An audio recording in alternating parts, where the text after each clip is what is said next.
कि आखिरकार युद्ध में अब क्या हुआ है। सरेंडर करे ईरान, ईरान पर यूएस ने सीधा हमला संभव नहीं है ये कह दिया है, युद्ध का ऐलान कर दिया गया है। दूसरी तरफ मिडिल ईस्ट में यूएस ठिकानों पर मिसाइल अटैक, और वहीं युद्ध और भीषण होगा, ईरान के बड़े नेताओं की टारगेटेड किलिंग। ये ऐसे तमाम चीजें हैं जो युद्ध में अब क्या होगा को बताती हैं कि आखिरकार आने वाले वक्त में अमेरिका, ईरान, इजराइल की तरफ से क्या कुछ किया जा सकता है। तो अमेरिका ईरानी सैन्य ठिकानों पर सीधे बमबारी कर सकता है। उसकी वजह यह है कि उसकी तरफ से युद्धपोत भेजे जा रहे हैं, जो इसके अलावा परमाणु या फिर बॉम्ब ले जाने वाले जो वाहन है वो भी भेजे जा रहे हैं। दूसरी तरफ युद्ध का ऐलान सीधे तौर पर ईरान की तरफ से कर दिया गया है, और युद्ध और भीषण होगा ये इसलिए कहा जा रहा है क्योंकि ईरान में बगावत को हवा देना इजराइल की तरफ से शुरू कर दिया गया है। इजराइल ने कहना शुरू कर दिया है कि आप अपने देश में अपने नेता को त्याग दीजिए।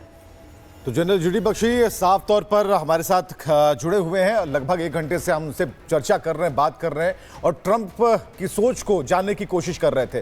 जुडी बख्शी साहब, इस वक्त जो है ईरान की तरफ से एक छोटा मॉडल, परमाणु बम का छोटा मॉडल, जो उनकी मीडिया के हवाले से ये तस्वीरें आई हैं, उसे बड़े ही सहलाते हुए एक तस्वीर आती है, मे बी लिखा हुआ है, जरा इसे डिकोड कीजिएगा। देखिए, ये स्ट्रेटेजिक सिग्नलिंग है कि ईरान इंडिकेशन दे रहा है कि शायद मेरे पास बना बनाया न्यूक्लियर बॉम्ब है, अगर आप मुझे किसी दर्जे हरारत के ऊपर धकेलोगे तो मैं उसका इस्तेमाल करूंगा। और एम्बिग्युइटी उसने दर्शाई है कि शायद है, कि मतलब आप अपनी कैलकुलेशंस में आपको ये जोड़ना पड़ेगा कि शायद मेरे पास ऑलरेडी बॉम्ब बन चुका है, और अगर आप मुझे ज़रूरत से ज़्यादा पुश करोगे तो मैं उसका इस्तेमाल करूंगा। ये वो थ्रेट देने की कोशिश कर रहा है without saying it in so many words, यानी इतने शब्दों में कहे बगैर ये जो है अमेरिका को, इजराइल को धमकी देने की कोशिश कर रहे हैं, धमकाने की कोशिश कर रहे हैं कि किसी हद को मत पार करिए, नहीं तो मैं भी, मेरे पास न्यूक्लियर हथियार ऑलरेडी बना हुआ है, ये वो कहने की कोशिश कर रहा है जी। और ये तो एक बहुत ही खतरनाक टैक्टिक है। तो सर, उसमें भी शब्द को उतनी गंभीरता से लेने की जरूरत है या नहीं है, या ये समझा जाए कि बस एक माहौल बनाने का प्रयास हो रहा है, क्योंकि वहीं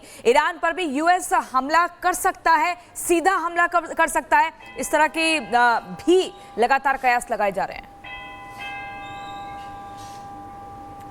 नहीं, बिल्कुल, ये इसका मतलब बैकफायर भी हो सकता है कि अगर आपके पास नहीं है और आप डराने की कोशिश, धमकाने की कोशिश कर रहे हो, तो दूसरी साइड भी चिंतित होकर अमेरिका आ जाए लड़ाई के अंदर और अपने GBU-57 मैसिव ऑर्डिनेंस पेनिट्रेटर, वो जो बॉम्ब है, मदर ऑफ ऑल बॉम्ब जिसको कहा जाता है, जिसका कि 13,500 किलो से ज़्यादा का वजन है, और वो कोई 200 फुट सीमेंट कंक्रीट पेनिट्रेट कर सकता है।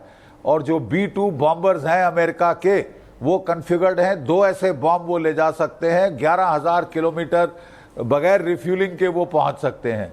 रिफ्यूलिंग के साथ तो वो कहीं भी दुनिया के किसी भी पॉइंट तक अमेरिका की रीच है कि इस टाइप के बॉम्ब ड्रॉप करे। तो एक तरफ से ये काउंटर प्रोडक्टिव हो सकता है ईरान के लिए कि अनसर्टेनिटी डालने की प्रयास में वो अपने ऊपर अमेरिका का रॉथ ना मोल ले ले। लेकिन सर, एक तरफ ट्रंप कहते हैं कि सरेंडर करो, अमेरिका बोले आप जी तो सर, ट्रंप कहते हैं ईरान को कि सरेंडर करो, वहां पर ईरान की तरफ से ऐसे का ये परमाणु हथियार का जो एक तस्वीर है, प्रतीकात्मक तस्वीर है, इसको दिखाया जाता है और आगे उस पर मे भी लिखा होता है। तो सरेंडर के तो कोई हालात और कयास नहीं लग रहे हैं, और वहीं पर यह भी माना जा रहा है कि ईरान का गेम ओवर। तो गेम ओवर कैसे होगा? सरेंडर, हाँ नहीं, सरेंडर देखिए is a state of the mind, और जहां तक ईरान का सवाल है, वहां की जनता में जिसको बोलते हैं ना स्टोइसिज्म बहुत ज्यादा है, कि मतलब दर्द सहने का मादा बहुत है। अरे 8 साल ये लड़े थे इराक के साथ सद्दाम हुसैन के ज़माने में, 1 मिलियन 1 करोड़ कैजुअल्टीज इनकी हो गई थी, लेकिन इन्होंने ऊफ नहीं किया था। तो ईरान को हाथ ज़रूरत से ज़्यादा धकेलने के पहले ये हमको कैलकुलेशंस में लेना होगा जो भी हम कर रहे हैं, चाहे अमेरिका चाहे इजराइल, कि भाई ये लड़ाई बढ़ सकती है। और जो ईरान की देखिए स्ट्रैटेजी रही है, क्यों अभी तक ईरान के ऊपर हमला नहीं हुआ, अमेरिका ने नहीं किया? इसलिए नहीं किया कि उनको फिक्र है कि एक डूबता हुआ ईरान, जिसको निश्चिंत हो गया कि साहब अब तो मैं बच नहीं सकता, अमेरिका मेरे बरखिलाफ, ईरान मेरे बरखिलाफ, यूरोप मेरे बरखिलाफ, तो साहब वो वॉर को वाइडन कर सकता है। वो बोले कि हम तो डूबेंगे सनम, तुमको भी ले डूबेंगे। सऊदी अरेबिया की ऑयल फील्ड्स हिट करेगा, अरब देशों में ऑयल फील्ड्स हिट करेगा, जो टैंकर ट्रैफिक है ऑयल का गल्फ ऑफ हॉर्मूज में, उसके साथ दखल अंदाजी करेगा, ताकि तेल की कीमतें दुनिया में 120-150 डॉलर प्रति बैरल के ऊपर चली जाए। दुनिया की इकोनॉमी और सर वो कीमतें ऊपर जा भी रही हैं, कीमतें जा भी रही हैं। बड़ी खबर मैं बता दूं, ईरान ने इजराइल पर फतेह मिसाइल से हमला किया है। ईरान रेवोल्यूशनरी गार्ड कॉर्प्स का ये बड़ा दावा, इजराइल पर सबसे एडवांस्ड मिसाइल से अटैक किया गया है। IRGC ने कहा है नए मिसाइल से हमले अमेरिका का सीधा संदेश, फतेह मिसाइल को ट्रेस नहीं कर पाया इजराइल के आसमान पर अब हमारा कब्जा है। तो ये बड़ी खबर, ईरान ने इजराइल पर फतेह मिसाइल से हमला किया। ईरान रेवोल्यूशनरी गार्ड कॉर्प्स का ये बड़ा दावा है, इजराइल पर सबसे एडवांस मिसाइल से अटैक किया गया, इजराइल के आसमान पर अब हमारा कब्जा है, नए मिसाइल से हमले होते हैं। और ये अमेरिका का सीधा संदेश, अमेरिका को संदेश सीधा दिया जा रहा है, फतेह मिसाइल को ट्रेस नहीं कर पाया इजराइल।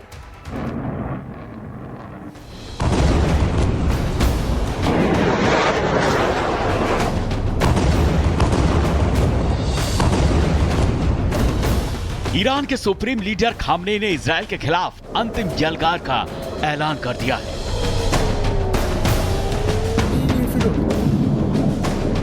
इजराइल के आसमान में रात भर बारूदी धमाके होते रहे।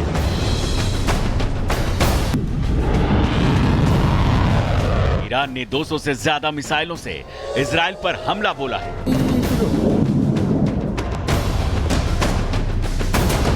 दुनिया कल ही जान गई थी इस जंग में कुछ बड़ा होने वाला है। ट्रंप का G7 समिट से जल्दी वापस आना वो बड़ी वजह थी जिसने इस जंग में बड़ा होने के संकेत दिए थे।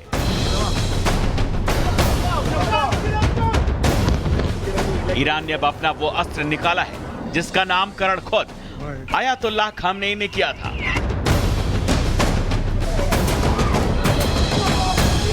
ईरान ने पहली बार इस जंग में फतेह मिसाइल का इस्तेमाल किया। फतेह मिसाइल को नाम खुद ईरान के सुप्रीम लीडर आयतुल्लाह खामनेई ने दिया था, जिसका मतलब होता है विजेता।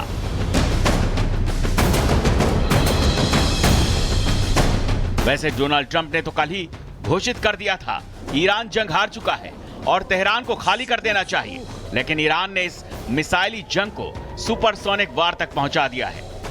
फतह हाइपरसोनिक बैलिस्टिक मिसाइल आवाज की गति से 5 गुना ज्यादा रफ्तार से हमला कर सकती है। इस मिसाइल की रेंज 1400 से 1900 किलोमीटर तक है और इसमें 350 से 450 किलोग्राम वजन का हथियार लगाया जा सकता है। इसकी मैन्यूवरेबिलिटी के कारण इसे किसी भी दिशा में मोड़ा जा सकता है और साथ ही ये किसी भी मिसाइल की रडार में नजर नहीं आती। इसे चलाने के लिए सॉलिड फ्यूल इंजन का इस्तेमाल किया जाता है। इसके अलावा गदर, इमाद, शाहब जैसी मिसाइलें भी ईरान ने बचा कर रखी हैं, जिसका इस्तेमाल वो जंग के और बढ़ने पर कर सकता है। फ्रांस ने भी बताया है कि ईरान ने अभी अपनी पूरी ताकत का इस्तेमाल नहीं किया है। ऐसे में ये तय है कि वार पलटवार की ये जंग अभी और बड़ी होने वाली है, जिसका डर अब पूरी दुनिया को सता रहा है। रिपब्लिक भारत। अमेरिका ने B-52 बॉम्बर फाइटर जेट को अलर्ट किया है। सैन्य कार्रवाई के लिए B-52 बॉम्बर को स्टैंड बाय किया गया है। परमाणु बम ले जाने की क्षमता वाला B-52 bomber fighter jet America का सबसे शक्तिशाली लड़ाकू विमानों में से एक है। मीडिया रिपोर्ट्स में यह दावा किया जा रहा है कि जंग बढ़ने पर अमेरिका इस विमान का इस्तेमाल कर सकता है। दूसरी तरफ युद्धपोतों की तैनाती और फिर से अमेरिका ने B-52 बॉम्बर फाइटर जेट को लेकर के अलर्ट कर दिया, स्टैंड बाय मोड पर कर दिया है, यानी आने वाले वक्त में इसका इस्तेमाल भी किया जा सकता है। सर, अमेरिका की एक रिपोर्ट ये कहती है कि इजराइल के पास 10 से 12 दिन के ही हथियार रह गए हैं, मिसाइलें रह गई हैं। दूसरी तरफ ईरान का एक वीडियो सामने आया है जिसमें वो मे भी लिख करके बताते हैं कि परमाणु हथियारों का भी इस्तेमाल कर सकते हैं, लेकिन स्टैंड बाय मोड पर B-52 का होना यानी सीधा ये संदेश कि आप कुछ भी कर लीजिए, हम तो इजराइल के साथ हैं।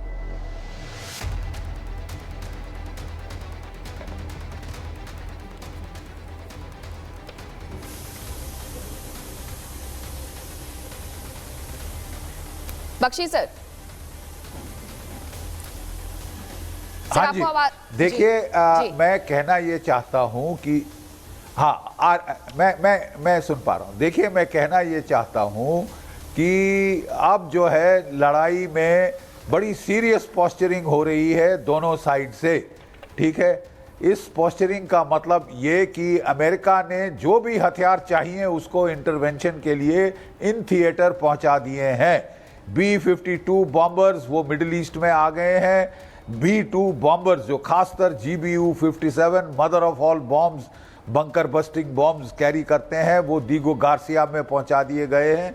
और इसके चलते अमेरिका सिग्नलिंग ये कर रहा है कि हम बिल्कुल तैयार हैं इंटरवेंशन के लिए, जो भी हथियार आले चाहिए हमको इन थिएटर वो पहुंच चुके हैं। तो आपके लिए यही नसीहत है कि आप मान जाओ, अभी भी अपने आप को डीन्यूक्लियराइज करो खुद, और अपनी फौदौर की फैसिलिटी को ख़त्म करो, डीएक्टिवेट करो, और अपने मिसाइल प्रोडक्शन बंद करो। नहीं तो अमेरिका लड़ाई में कूद गया तो आपकी आफत आ जाएगी जी। वहाँ हमने देखा है कि ईरान भी बिल्कुल दुस्साहस दिखा रहा है। वो लगातार अपने मिसाइल्स फायर कर रहा है इजराइल के ऊपर, तल अवीव के ऊपर, हाइफा के ऊपर, नुकसान पहुंचा रहा है और कह रहा है कि आने वाले दिनों में हम इसको बढ़ाएंगे। लेकिन हमने देखा है कि जो नंबर ऑफ मिसाइल्स हैं वो डाउन होते जा रहे हैं हर बार। 100 थे, फिर वो 75 पे आए, फिर 50, फिर 20, कल तो 10 ही थे। लेकिन वो कह रहे हैं कि हमारे पास अभी रिजर्व में बहुत सारे मिसाइल हैं।